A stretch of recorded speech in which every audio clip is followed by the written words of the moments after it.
அகிலமெங்கும் உள்ள தமிழ் நேயர்கள் அனைவருக்கும் பரம்பரை ஜோதிடர் உங்கள் மனோ பாலாஜியின் அன்பான வணக்கம். கன்னி ராசியில் பிறந்த அன்பர்களுக்கு மே மாத ராசி பலன். இந்த மாதத்தில் நவ கிரகங்களின் பெயர்ச்சிகளால் குடும்பம், தொழில், பண வரவு, எதிர்பார்க்கக்கூடிய ஒரு நட்பு வட்டாரங்கள், இது எல்லாமே உங்களுடைய ராசிக்கு எந்த மாதிரி ஒரு அற்புதமான பலன்கள் இந்த மாதம் உங்களுக்கு நவ கிரகங்கள் ஏற்படுத்த போகுது அப்படிங்கிறத பற்றி தாங்க இந்த பதிவில் நம்ம பார்க்க போகிறோம். ஃபஸ்ட் டைம் பார்க்குறவங்களா இருந்தீங்கன்னா சப்ஸ்கிரைப் பண்ணி பெல் பட்டன் அழுத்தி ஆல் ஆப்ஷன் கொடுங்க. கன்னி புதன் பகவானுடைய ஆதிக்கத்தில் பிறந்தவங்க, அதனால தான் எதுவுமே மனசுலையே வச்சுக்கிட்டு இது எப்படி செய்யலாமா, அதை அப்படி செய்யலாமா அப்படின்னு யோசித்து முடிவெடுக்கக்கூடியவங்க. ஆனால் எவ்வளோ கஷ்டங்கள் வந்தாலும் வெளியில் சொல்ல மாட்டீங்க. இந்த கடகராசிக்காரருடைய குணம் அதுதான். தான் எவ்வளோ ஒரு நெருக்கடியான சூழ்நிலைகள் வந்தால் கூட அடுத்தவங்ககிட்ட ஐடியா கேட்டு நம்ம செய்யணும், அடுத்தவங்கக்கிட்ட சொல்லி இந்த பிரச்சனையை தீர்க்கணும் அப்படின்னு நினைக்கவே மாட்டீங்க. எதுவானாலும் நாம் தான் பார்க்கணும், நம்மளுடைய பிரச்சனை நாம் தான் தீர்க்கணும் அப்படின்னு நினச்சி வாழ்ந்து காட்டக்கூடியவங்க தான் கன்னிராசிக்காரர். இந்த கன்னிராசிக்காரர் பார்த்தோம்னா அனுபவ ரீதியில் எல்லாமே சிலர் பார்த்தோம்னா நம்பாமல் கெடுவாங்கன்னு சொல்லுவாங்க. நம்பாமல் கெடுவாங்கன்னா யாரையுமே நம்புறதில்ல, அவர் புத்தி போன போக்கில் போய் எல்லாமே பாதிக்கப்பட்டார், இதுதான் சொல்கிறது. ஆனால் கன்னிராசிக்காரர்லாம் அப்படி கிடையாதுங்க. எல்லோரும் நம்பி தான் ஏமாறுறது. சொந்த பந்தத்தை நம்புறது ஜாஸ்தி. கட்டிய கணவனாக இருந்தாலும் உயிரே கொடுப்பீங்க, கடைசியில் அந்த இடத்துல பார்த்தா வெகுளிங்கிற ஒரு பேர் வாங்கி கடைசி நமக்கு கிடைக்கிற ஒரு மரியாதை கிடைக்கிறது இல்லை. இன்னொன்று பார்த்தோம்னா ஒரு ஆணாக இருக்கணுடைய பெண்ணாக இருந்தாலும் அவங்களுக்காகவே வாழ்ந்துட்டு இருப்பீங்க. ஆனால் அவங்க உங்களை காயப்படுத்துவாங்க. காயப்படுத்தினாலும் இதுதான் கடவுள் விட்ட வரம் அப்படின்ட்டு அப்படியே வாழ்ந்துட்டு இருப்பீங்க. இப்படி பல சிரமங்களை நீங்கள் கடந்து வந்தாலும் ஆனால் ஊர் உலகத்துக்கு முன்னால் கௌரவமாக வாழக்கூடியவங்க யாருன்னு கேட்டோம்னா இந்த கன்னிராசிக்காரர் தான். எத்தனை போராட்டங்கள் வந்தாலும் ஆனால் உங்களுக்குன்னு இருக்கக்கூடிய ஒரு அங்கீகாரம், ஒரு மதிப்பு, ஒரு மரியாதை, அதை தன்மானத்தை விட்டு கொடுக்காமல் வாழக்கூடியவங்க இந்த கன்னிராசிக்காரர். இந்த இப்படியெல்லாம் வாழ்ந்துட்டு இருக்கக்கூடிய தனக்கு இப்போ பார்த்தோம்னா சனி பகவான் 7ஆம் இடத்துல உட்காந்து 7ஆம் பார்வையை உங்களுடைய ராசியை பார்க்கறதுனால இப்போது ஒரு குறிப்பிட்ட காலகட்டம், இந்த ஒரு வருஷம் வச்சுக்கோங்களேன் அதிகபட்சமாக, அதாவது என்னென்னா கடுமையான சில ஆரோக்கிய தொந்தரவுகள், அடுத்தது பார்த்தோம்னா தான் நினைக்கக்கூடிய சில எந்த ஒரு விஷயங்களையும் சரியாக செய்து முடிக்காமல் சில இடையூறுகள் இதெல்லாமே ஏற்பட்டு இருந்திருக்கும். இன்னொரு விதத்தில் பார்த்தோம்னா யாரை நீங்கள் நம்புகிறீங்களோ அந்த இடத்துல சங்கடங்கள் உண்டாகிருக்கு. அது ஒருத்தர் மேலே பாசம் வச்சாலும் சரி, கூட்டு தொழில் பண்ணாலும் பிஸ்னஸ் பண்ணாலும் சரி, இல்லையா நாம் ஒரு பொசிஷனில் இருந்து மற்றவங்களுக்கு வேலை கொடுத்துட்டு இருந்தாலும் சரி, அவங்கள நம்மளுடைய வார்த்தை கேட்க மாட்டாங்க. மறைமுகமாக நம்மளை கஷ்டப்படுற அளவுக்கு சில சூழ்ச்சிகள் ஏற்படக்கூடிய சந்தர்ப்பங்களை உண்டாக்கி வச்சுருப்பாங்க ஆச்சுங்களா. இதனால் ஒன்று வாழ்க்கையில் பாதிக்கப்படக்கூடிய சூழ்நிலை வந்திருக்கும், இல்லையா பணத்தை இழந்திருப்பீங்க, இல்லையா அதாவது நம்மளுடைய கெட்ட பேர் அவப்பேர்னு சொல்லுவீங்களா, அந்த மாதிரி சில சிக்கல்கள் உண்டாயிருக்கும். இந்த சிக்கல்கள் இருந்து மாற்றங்கள் அடையக்கூடிய ஒரு வாய்ப்பு. எப்போவுமே காயப்பட்ட நெஞ்சத்துக்கு, அதாவது ஏதோ அந்த கஷ்டங்கள் போகிற அளவுக்கு ஒரு நல்ல விஷயங்கள் நடக்கணும் இல்லையா. நடந்தால் தானே நமக்கு ஒரு, அதாவது ஒரு புண்ணுக்கு மருந்து வச்ச மாதிரி ஆச்சுங்களா.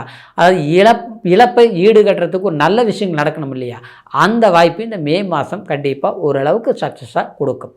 காரணம் 12ஆம் இடத்துல கேது சஞ்சாரம் பண்ணிகிட்டு இருக்கிறதுனால ஜீவ சமாதிகள்னு சொல்லுவோம் இல்லைங்களா, சித்தர்கள் அதாவது இருக்கக்கூடிய இடம் ஆச்சுங்களா.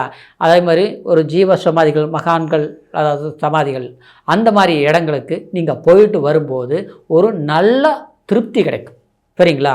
சில சிந்தனைகள் தெளிவாக்கும். இந்த மனக்குழப்பங்கள் இருக்குது பார்த்தீங்களா, கண்டிப்பாக உங்களுக்கு தீர்ந்துடும் இந்த மாதத்தில். அது ஒன்றும் பண்ணுங்கள். அதே மாதிரி செவ்வாய் பெயர்ச்சி உங்களுக்கு 8ஆம் இடத்துல ஆட்சி பலத்தோடு வரப்போகிறார். ஆட்சி பலத்தில் வரப்போகிறாரு அப்படின்னா அந்த இடத்துல பார்த்தோம்னா புதனும் இருப்பார் இந்த 14ஆம் தேதி வரைக்கும். அப்போது இந்த 8இல் உங்கள் ஜென்மாதிபதி 10ஆம் அதிபதி. அப்போது புதன் மறைவு ஸ்தானமாக இருந்தாலும் பாதிப்பு கொடுக்காது. இருந்தாலும் உங்களுக்கு சில முடிவுகள் எடுக்கிறதுல இந்த மாதம் கொஞ்சம் யோசித்து எடுக்கணும் சரிங்களா. ஒரு இடம் மாறலாமா, மாற வேண்டிய சூழ்நிலைகள் வரும். ஆனால் அது தெளிவாக யோசித்து முடிவெடுக்கணும். மாறினா நல்லது நடக்கும், சரிங்களா? அது வேலை விஷயமா இருக்கட்டும், ஒரு வீடாக இருக்கட்டும், இல்லையா நம்ம வேலை செஞ்சுட்டு இருக்கிற சூழ்நிலையிலிருந்தே நமக்கு வந்து கொஞ்சம் மாறி போய் செய்ய வேண்டிய சந்தர்ப்பங்களாக இருக்கும். அப்போது யோசித்து முடிவெடுக்கணும். அந்த யோசித்து எடுக்கும்போது அது சரியாக அமையும். அவசரத்தில் எடுக்கிறது தப்பாகிறதுக்கு வாய்ப்பு இருக்குது. கொஞ்சம் எச்சரிக்கையாக இருக்கணும்னு சொல்ல வர்றேன். சரிங்களா? பிரயாணங்கள், அதாவது இடம் மாற்றங்கள், அதாவது எடுக்கக்கூடிய முடிவுகள் தெளிவாக இருக்கணும். 2வது. சரிங்களா? அப்புறம் இன்னொரு விதத்தில் பார்த்தோம்னா, உங்களுக்கு 2ஆம் அதிபதியாக வரக்கூடிய சுக்கிர பகவானும், அதாவது உங்களுக்கு பாக்கியஸ்தானாதிபதியாக வரக்கூடிய சுக்கிர ரொம்ப முக்கியம் உங்களுக்கு இந்த சுக்கிரன். சரிங்களா? அப்போ இந்த சுக்கிர பகவான் என்ன ஆகிறாருன்னா, உங்களுடைய ராசிக்கு 14ஆம் தேதி வரைக்கும் ஆட்சி பலத்தில் இருப்பார். சரிங்களா? பூர்வீக சொத்து ஒரு கேஸ் நடந்துகிட்டு இருக்குது. இந்த நேரத்தில் நமக்கு சாதகமாக வரத்துக்கு வாய்ப்பு இருக்குது. இல்லை அந்த சொத்தே வராத மாதிரி தெரியுது, ஏதாவது ஒரு முயற்சி எடுக்கலாமா அப்படின்னு நினச்சா நாம் போய் களைச்சி விட்டு இன்னும் பிரச்சனை பெருசாகுமா அப்படிங்கிற ஒரு பயத்தில் நீங்கள் தள்ளி போட்டுட்ருக்கிறீங்க பார்த்தீங்களா? கேட்க முடியாமல் இருக்கிற பார்த்தீங்களா? இந்த நேரத்தில் போய் கேட்கலாம். இல்லை இந்த நேரத்தில் ஒரு வழக்கே போடலாம்.